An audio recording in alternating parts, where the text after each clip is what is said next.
ओम शांति। हम सभी ने पिछले सत्रों के अंदर मनुष्य आत्मा के 84 जन्म की कहानी सुनी कि किस तरह मनुष्य के कर्म ही उत्थान और पतन की कहानी है। हमारे कर्म ही हमें उत्थान की ओर ले जाते हैं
समझ का प्रैक्टिकल एप्लीकेशन करते हुए जीवन के अंदर बहुत उच्च कर्म हम करने लगते हैं। यानी कहे तो आत्म स्थिति में स्थित होकर के, सोल कॉन्शियसनेस में स्थित होकर के हम जो कर्म करते हैं, यानी जहां हम खुद को भी आत्म समझते हैं, हमारे आसपास वालों को भी आत्म रूप में देखते हैं, तो उस आत्मिक कॉन्शियसनेस में जो कर्म किया जाता है वहां श्रेष्ठ कर्म ही होता है। क्योंकि एक तो सोल कॉन्शियसनेस है, दूसरा जहां आत्म स्थिति है तो परमात्मा की याद भी सहज स्वाभाविक है। और परमात्मा की याद में जब श्रेष्ठ कर्म करते हैं तो उसमें कोई भी प्रकार की अशुद्धि आने की मार्जिन नहीं है। जहां आत्मा अपने ओरिजिनल स्वरूप में स्थित होकर के कि मैं आत्मा एक पवित्र आत्मा हूं, और उस पवित्र आत्मा की स्मृति में स्थित होकर के हर आत्मा को भी उस पवित्र स्वरूप में देखते हुए उसके साथ एक पवित्र कर्म इंटरैक्शन में भी जब आते हैं तो पवित्रता के माध्यम से आते हैं। इसीलिए ये श्रेष्ठ कर्म हो जाता है। जहां भावनाएं इतनी शुद्ध, मनोवृत्ति इतनी श्रेष्ठ, हमारी दृष्टि इतनी सात्विक, और हमारे कर्म के अंदर वो श्रेष्ठ पवित्र भाव है, तो उसको कहते हैं श्रेष्ठ कर्म, जो ईश्वर आकर के हमें ये संगम युग में सिखाते हैं।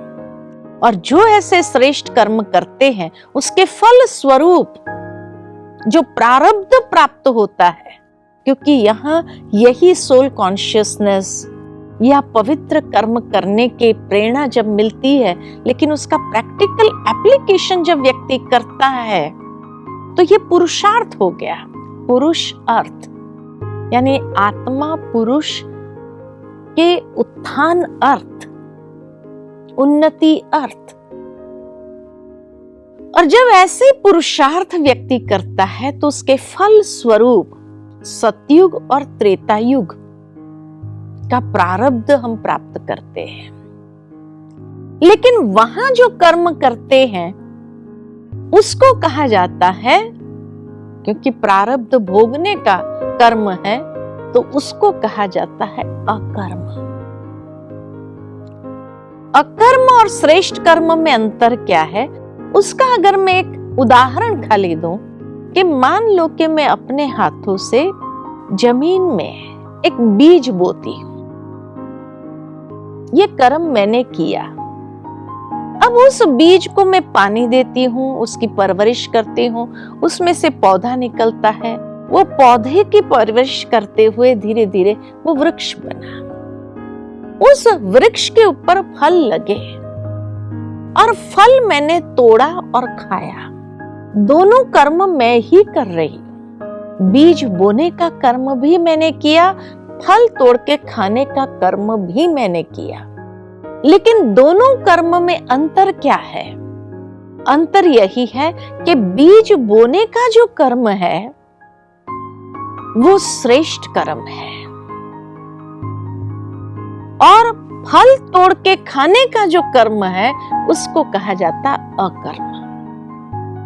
क्यों उसको अकर्म कहा? सिंपल लॉजिक है कि जो बीज बोने का कर्म है वो इतना श्रेष्ठ है कि एक बीज से मुझे 100 फल की प्राप्ति हुई। इतना श्रेष्ठ कर्म। इंटेंसिटी देखो कि जिस कर्म की इंटेंसिटी मुझे 100 फल प्राप्त कराती है, और वो भी हर सीजन में। लेकिन जो फल तोड़ के खाया, यानी इस प्रारब्ध को मैंने भोगा और फल तोड़ के खा लिया, उसका कोई फल नहीं मिलता है। सैटिस्फैक्शन, संतुष्टि मिली और समाप्त हुआ। उसका कोई दूसरा फल नहीं मिलता है, वो वहां समाप्त होता जा रहा है। ठीक इसी तरह इस संगम युग में जो हम श्रेष्ठ कर्म करते हैं वो बीज बोने का कर्म है, जिसकी प्रारब्ध हमें 20 जन्म तक प्राप्त होती है। यानी हर सीजन में, हर जन्म में उसका फल प्राप्त कर सकते हैं। जिस फल को भोगने का जो कर्म है, प्रारब्ध को भोगने का, और भोग लिया, आत्म संतुष्टि, तृप्त हो गई, उसका कोई दूसरा फल नहीं मिलता है, न्यूट्रलाइज हो गया। इसको कहा अकर्म, कि जिस कर्म का दूसरा फल प्राप्त नहीं होता है वो फल खाने का कर्म है। लेकिन बहुत सुंदर बात श्रीमद् भगवत गीता में भगवान ने अर्जुन को 4थे अध्याय में कही, और ये कहा कि संसार में बुद्धिमान व्यक्ति कौन है? तो कहा बुद्धिमान व्यक्ति वही है जो कर्म में अकर्म और अकर्म में कर्म देखता है, वो बुद्धिमान है। तो देवता स्वरूप में हमने हर जन्म में, हर सीजन में वो फल प्राप्त कर लिया, भोग लिया, समाप्त हुआ। लेकिन ये संगम युग में बुद्धिमान व्यक्ति वो है जो यहां जब श्रेष्ठ कर्म करता है उसका प्रारब्ध भी भोगता है। यहां भी भोगते हैं अच्छे कर्म का फल, सिर्फ वो 20 जन्म भोगा उतना नहीं, लेकिन भोगने के बाद फिर से अकर्म में कर्म को देखना। भाव ये है कि जिस तरह आज मैंने बीज बोया, ये कर्म किया, फल तोड़ा, ये खाया, ये प्रारब्ध भोगा मैंने, लेकिन उसके बाद उस फल के अंदर जो बीज है उसको मैं फेंक न दूं, लेकिन उस बीज को पुनः रोपित करूं। यह है अकर्म में कर्म। तो जो ऐसे अकर्म में कर्म करता है, पुनः बीज बोने का कर्म करता है, वो बुद्धिमान व्यक्ति है। क्योंकि यहां जो ईश्वर हमारी परवरिश करते हैं, जो हम श्रेष्ठ कर्म करते हैं, उसका फल यहां भी मिलता है। लेकिन अगर यहां ही उसको स्वीकार कर लिया तो फिर सतयुग और त्रेता युग में जमा नहीं हुआ। लेकिन जो उस परवरिश में भी पुनः रोपित करे, वो बुद्धिमान व्यक्ति है, जो यहाँ भी उसको भोगता है और 20 जन्म तो 21 जन्म तक वो फल भोगता है, वो बुद्धिमान योगी है। इतनी सुंदर बात भगवान ने अर्जुन को समझाई। लेकिन उसके बाद जैसे द्वापर युग आया तो वहां हमारा अकाउंट समाप्त हो जाता है। जो श्रेष्ठ कर्म का प्रारब्ध है वो प्रारब्ध पूरा हो जाता है। अब हमें पुनः मेहनत करनी है, लेकिन न ज्ञान है और न ही हमें मालूम है कि कैसे उसको रिवाइव करे, अच्छे कर्म करे। ऐसा कोई ज्ञान तो हो, न वो आत्मस्थिति है, न आत्मिक दृष्टि है। लेकिन यहाँ पर हम पुण्य कर्म करते हैं, क्योंकि आत्मा में अच्छे कर्म करने के संस्कार तो है, तो इसीलिए यहाँ पर दान करके पुण्य करते हैं। कोई जरूरतमंद आए, उसको दान कर दिया, उसको कुछ दे दिया। तो जब ये दे देते हैं तो दे दिया माना हमने कुछ पुण्य जमा किया। तो द्वापर युग हमारा पूरा पुण्य के खाते से चलता है।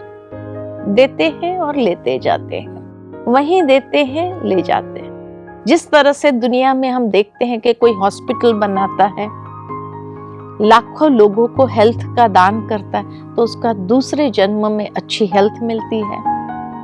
कोई धर्मशाला बनाता है तो उसको दूसरे जन्म में अच्छी सुविधाएं प्राप्त होती है, घर मकान सब कुछ अच्छा मिलता है। कोई एजुकेशन के फील्ड में दान करता है तो उसको दूसरे जन्म में अच्छी बुद्धि प्राप्त होती है। तो एक एक जन्म का हिसाब है, कुछ दिया और अगले जन्म में प्राप्त किया, दिया 2 जन्म बाद प्राप्त किया, लेकिन मिलता जरूर है। पुण्य का खाता जमा होता जाता है। तो इस तरह से हम गुजारते गए। लेकिन जब कलयुग आता है तो कलयुग में कहा जाता है कि जाने अनजानेपन में बहुत पाप कर्म हो जाता है। अब जाने अनजानेपन के पाप कर्म कौन से? तो जान करके तो मुझे मालूम है कि किसी को मैंने थप्पड़ मारी, दुख दिया, गाली दिया, ये तो पाप कर्मों के खाते में जाता है। लेकिन अनजानेपन के पाप कर्म कौन से? अनजानेपन के पाप कर्म वो है जो दूसरे के साथ भागीदारी में कर्म करते हैं। मान लो कि मंदिर के बाहर एक भिखारी बैठा है, उसकी स्थिति देख करके मुझे दया आ गई और मैंने निकाल करके 100 रुपया उसको दान कर दिया। मैंने सोचा मेरा तो पुण्य जमा हो गया, लेकिन जरूरी नहीं है। इट डिपेंड्स कि वो उस 100 रुपए को किस तरह से यूज करता है। मान लो कि उस 100 रुपए से वो एक चाकू खरीदता है और किसी का खून करता है, तो उसने जो पाप कर्म किया मैंने दिया तब किया, इसलिए उसके पाप कर्म में मेरी भागीदारी जुड़ जाती है। इसको कहते अनजानेपन के पाप कर्म। और उसको जो चुकतू करना होता है वो भी भागीदारी में ही चुकतू करना पड़ता है। इसीलिए हम देखते हैं कि कई बार एक व्यक्ति गाड़ी में जा रहा है, एक्सीडेंट होता है, तो वो भोगना जो है, जिस भोगना से वो गुजरता है वो शायद बहुत अति की होती है, लेकिन दूसरा जो साथ में बैठा होता है उसको भी ऐसी हालत हो जाती है, पैरालाइज हो जाता है या कुछ हो। तो ये भागीदारी का कर्म भोगने का समय जब संजोग आता है उस समय वो घटना घटती है और साथ में ही भोगनी पड़ती है। इसीलिए इसको अनजानेपन के पाप कर्म का भागीदार। लेकिन ये बात सुन करके आपके मन में कई प्रश्न आ जाते होंगे कि फिर क्या दान न करे? दान करे। कलयुग के लिए कहा गया है कि कलयुग में अगर दान करो तो भी पात्र को देख करके दान करो, कुपात्र को दान न करो जिसकी भागीदारी हमारे ऊपर भी आ जाए। गीता के अंदर 17वें अध्याय में ये बात कही गई है कि दान किस प्रकार का करना है। दान करो, पात्र देख करके दान करो, कुपात्र को दान न करो, सुपात्र। आप सोचेंगे अब सुपात्र कहां से ले आए? तो दान नहीं करना ज्यादा समझदारी है, लेकिन जहां अपने ही पाप कर्मों को चुका नहीं पाते हैं तो दूसरे की भागीदारी में चुकाना कौन सी समझदारी है? इसीलिए आज सुपात्र भी कहीं मिलेंगे कि आपको अगर दान ही करना है तो किसी को एजुकेट करें, किसी को भोजन आप अपने हाथों से ला दो। इस तरह के भी पात्र है, जहां जरूरत है उस पात्र को दान करो।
बहुत स्पीड से जा रहा है और वही जानवर दौड़ता हुआ आता है रास्ते में अचानक, और उसको बचाने के लिए ड्राइवर अपना बैलेंस खो देता है।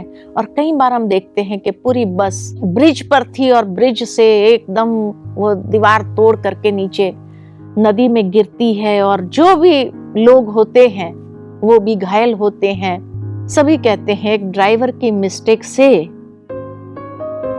50 पैसेंजर्स जो बैठे थे उनको भी फल भोगना पड़ा। नहीं, वास्तव में ये सभी उस कर्म के भागीदार थे। इसलिए सेटलमेंट करने का समय आए तो वही जानवर उसका हिसाब लेता है। लेकिन ये कर्मों की गति बहुत गुह्य है, जिसको समझ पाना बहुत मुश्किल है। जो 50 लोग बैठे थे वो वही थे जिसने उस जानवर का मांस खाया था उस होटल में। आश्चर्य की बात लगेगी, लेकिन जिसका हिसाब नहीं था, मान लो कि उस कर्म के भागीदारी में जिसका हिसाब नहीं था, वो इतनी ऊपर से बस गिरने के बाद भी उसको खरोच तक नहीं आती है, सेफ एंड साउंड होता है। जो उस कर्म के भागीदारी नहीं है वो कुछ कारण से बस को मिस कर देता है, घर से निकलने में लेट हो गया, बस मिस हो गई। जो उस कर्म के भागीदारी में नहीं है वो अगले स्टॉप पर उतर गया। लेकिन वो जो बैठे थे वो वही थे जो उस कर्म की भागीदारी में जुटे हुए थे। और उसमें मान लो कि 1-2 आत्माएं ऐसी होती भी है जो उस भागीदारी में नहीं है, तो उसको एक खरोच तक नहीं आती, वो इंटैक्ट, उसकी एक हड्डी तक नहीं टूटती है। तो कर्म की गति अति गुह्य है। जो कर्म करता है इंसान उसका फल उसको भोगना ही पड़ता है। चाहे अच्छा कर्म करो तो उसका भी फल मिलता है, और जो बुरा कर्म करता है उसका भी फल भोगना ही पड़ता है। तो कई बार तो भागीदारी सिर्फ दो व्यक्ति के बीच में भी हो सकती, कई बार भागीदारी ज्यादा लोगों के बीच में भी होती है। और वही सब जब संजोग आता है तब वो होने ही होती है, उस होने को कोई टाल नहीं सकते हैं। इसीलिए कहा जाता होने को कोई चेंज नहीं कर सकता है।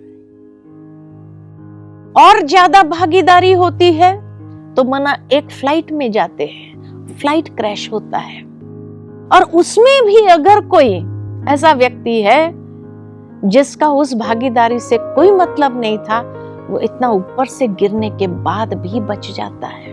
कर्मों की गति अति गुह्य है, ये इसीलिए कहा गया है क्योंकि जो फल मनुष्य भोगता है उस समय पता ही नहीं चलता है कि कैसे फल मिलना है, लेकिन जो मनुष्य ने कर्म किया है उसका फल आज नहीं तो कल मिलना ही है। तो ये है श्रेष्ठ कर्म, अकर्म, सुकर्म और विकर्म की गुह्य गति और उसका गुह्य ज्ञान। तो इसीलिए सावधान रहे। लेकिन जरूर है कि ये बातें सुनने के बाद कई प्रश्न आपके मन के अंदर और भी खड़े हुए होंगे, जिसका उत्तर आगे के सत्र में हम देखेंगे कि भाई कलयुग के अंदर मनुष्य अच्छा कर्म करने के बाद भी दुख क्यों भोगता है, या जो बुरे कर्म करते हैं वो मौज क्यों मनाते हैं, उसको भी क्या भगवान के घर में भी अंधेर है। ये बातों का जवाब भी अगले सत्र में हम जरूर देखेंगे। तो इसीलिए तब तक के लिए हम वाणी को विराम देते हैं। ओम शांति।